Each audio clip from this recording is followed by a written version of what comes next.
Di berbagai belahan dunia, termasuk di Indonesia, setidaknya terdapat 3 golongan umat Islam, diantaranya yaitu fundamentalisme, liberalis, dan juga moderat. Golongan umat Islam yang pertama yaitu fundamentalis, yang cenderung ketat memaknai Islam dari apa yang terkandung secara tekstual dalam Al-Quran. Yang kedua yaitu liberalis, yang cenderung memberikan ruang logika sebagai pertimbangan dalam memaknai hukum Islam. Secara umum, liberalis itu mencita-citakan suatu masyarakat yang bebas dicirikan oleh kebebasan berpikir bagi para individu. Sedangkan moderat memaknai Islam dengan melihat kandungan Al-Quran, kaidah syariah masalah, serta menjadi penengah yang mempertimbangkan toleransi dalam melihat persoalan sosial. Islam moderat berorientasi pada prinsip persatuan dalam bersikap, berinteraksi yang harmonis dalam masyarakat, dan juga mengedepankan perdamaian serta anti kekerasan. Selanjutnya kita kembali pada topik kita tentang Islam wasatiyah. Apa itu Islam wasatiyah? Islam wasatiyah adalah pengamalan ajaran Islam yang berada di antara dua titik ekstrim, yaitu antara taksir atau meremehkan dan hulu yang artinya berlebih-lebihan, atau antara liberalisme dan juga radikalisme. Wasatiyah dimaknai dengan nilai-nilai Islam yang dibangun atas dasar pola pikir yang lurus dan juga pertengahan serta tidak berlebihan dalam suatu hal tertentu.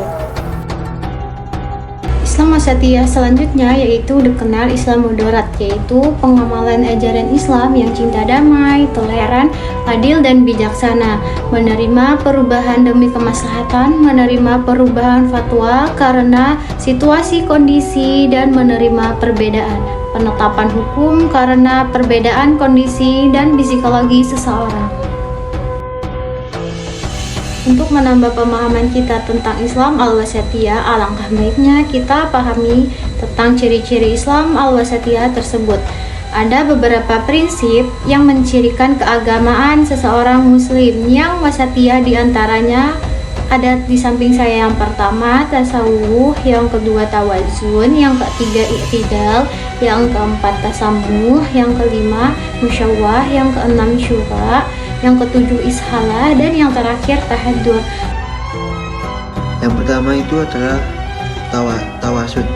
Tawasud dalam arti pengambilan jalan tengah, yaitu pemahaman dan pengamalan ajaran Islam yang tidak berlebih-lebihan dan tidak juga menghilangi ajaran agama. Yang kemudian tawazun.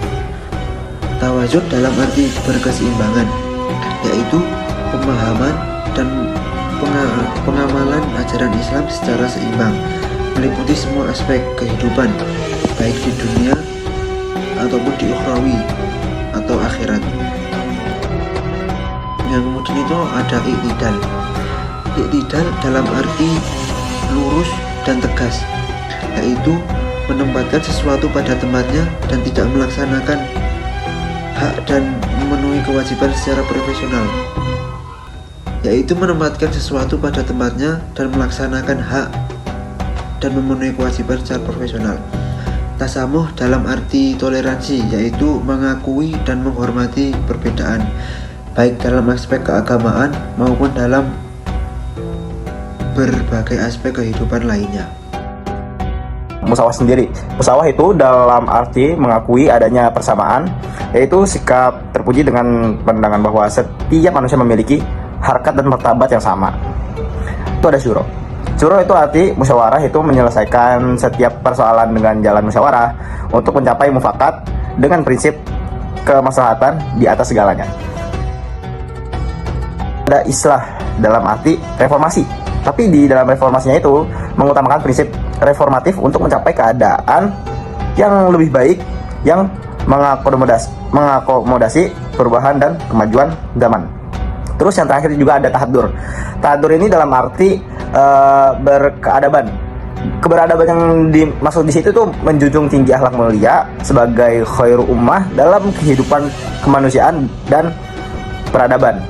Kayak musawah, mengakui adanya persamaan. Semua tuh kita sama, gak ada yang berbeda. Mau kamu kulitnya hitam, putih, semua itu sama, beda suku, ras, budaya atau apapun itu, beda agama, semua itu kita sama, musawah.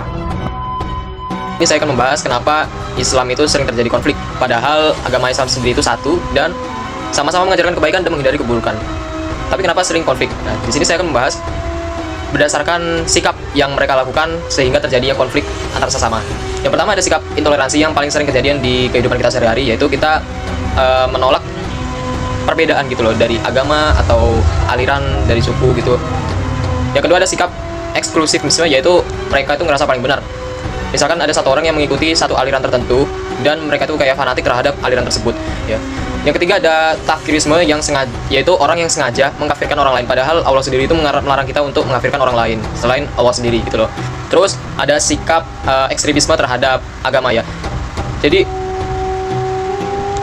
orang itu mengajak, merefer orang untuk mengikuti agama, aliran mereka secara paksa gitu loh. Padahal agama sendiri itu, padahal Muhammad itu berdakwah itu nggak secara paksa, ya, yang mau aja gitu loh, yang mau ikut oke, yang nggak mau ya udah gitu loh. Jadi ada sikap kaku dan nggak adaptif gitu loh. Misalkan ada sesuatu yang baru gitu dalam ajaran agama atau budaya baru untuk memperkuat iman di dalam diri kita. Misalkan ada budaya yasinan setiap minggu.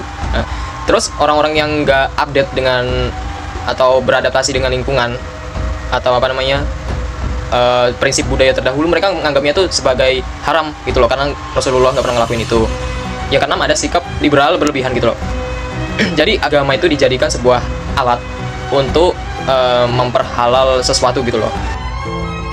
Selanjutnya ada solusi apa yang bisa kita tawarkan setelah terjadinya konflik yang sudah terjadi gitu loh, dari sikap intoleran, terus ekstremisme dan lain sebagainya. Kita harus yang pertama kita bisa harmonis gitu loh, toleransi terhadap sesama. Jadi kita menerima ajaran tertentu, orang-orang yang berbeda dengan aliran dan agama kita. Terus kita harus menghindari kekerasan dalam berdakwah. Ya, dakwah itu bukan ngajak, dakwah itu ngajak, bukan maksa, ya. Rasulullah sendiri melakukan hal itu.